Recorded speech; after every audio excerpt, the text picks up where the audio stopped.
I'm going to keep the graphics set to low and see how well it performs, but I didn't limit the frames per second to see how well it does. So let us do a quick play.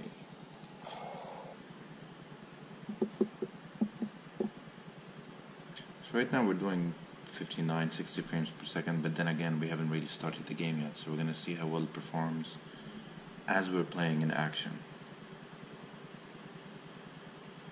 Remember, if you want to see how this looked on the 2016 i7 16 gig RAM MacBook Pro 13 inch, click on the card above and it'll show you how well it performs. You can compare if the video card was a good improvement or not.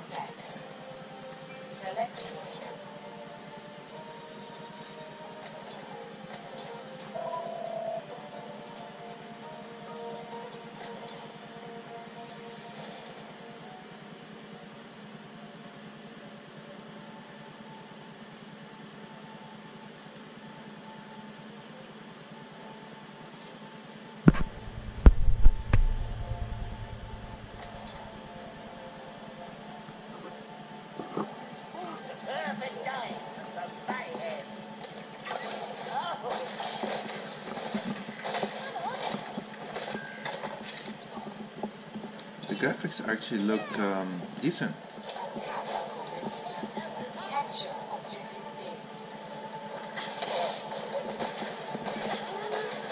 I'm doing around 48 frames per second. Remember, this is the default setting. As soon as you install the game, I only removed the limitation of 30 frames per second to regular display, and I'm getting 55, 60, 50 frames per second on average. Which I have to say is much better.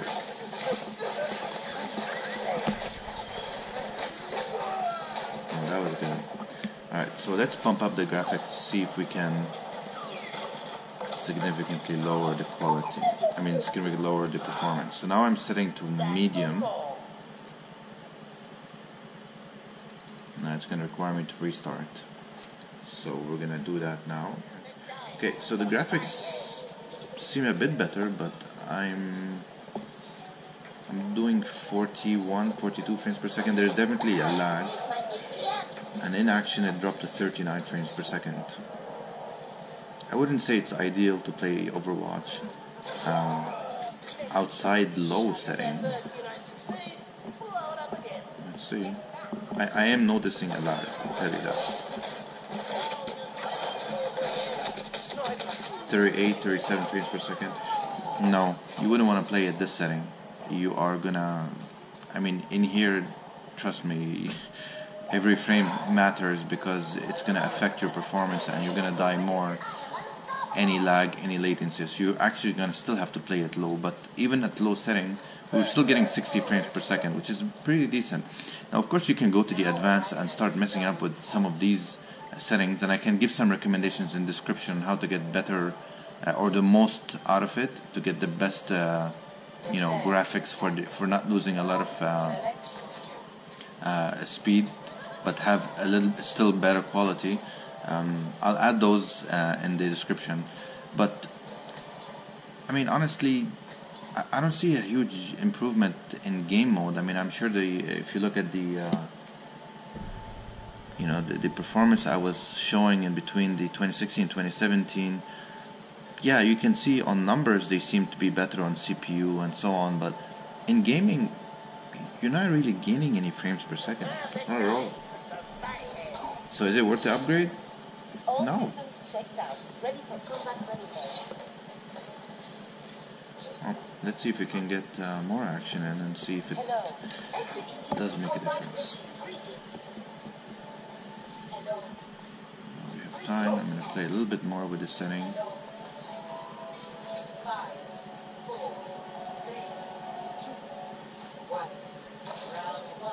I don't think I can turn off anything any more than that.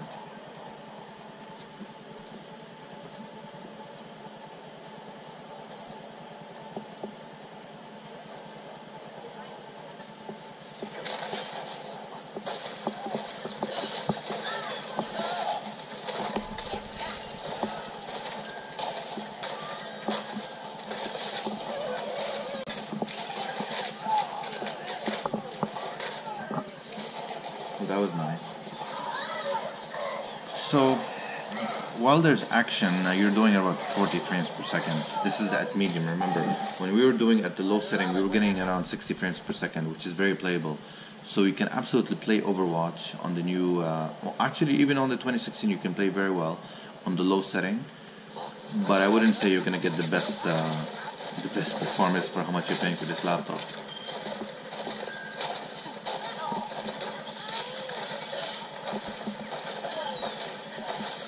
I'm getting it on 50 frames per second.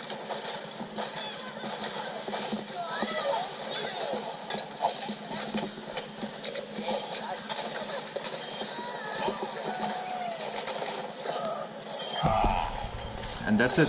I hope this was helpful. Other than that, I don't know if it was a massive upgrade. But then again, remember, we're comparing the i7 2016 to the i5 2017. So I'm sure if we get the i7, comparing head to head, I'm sure we'll get better performance. But remember, it is quite expensive to upgrade to the i7. They don't come in at a reasonable price with Apple, unfortunately. Well, hope that was helpful, and hope that makes you have a good decision. Good luck.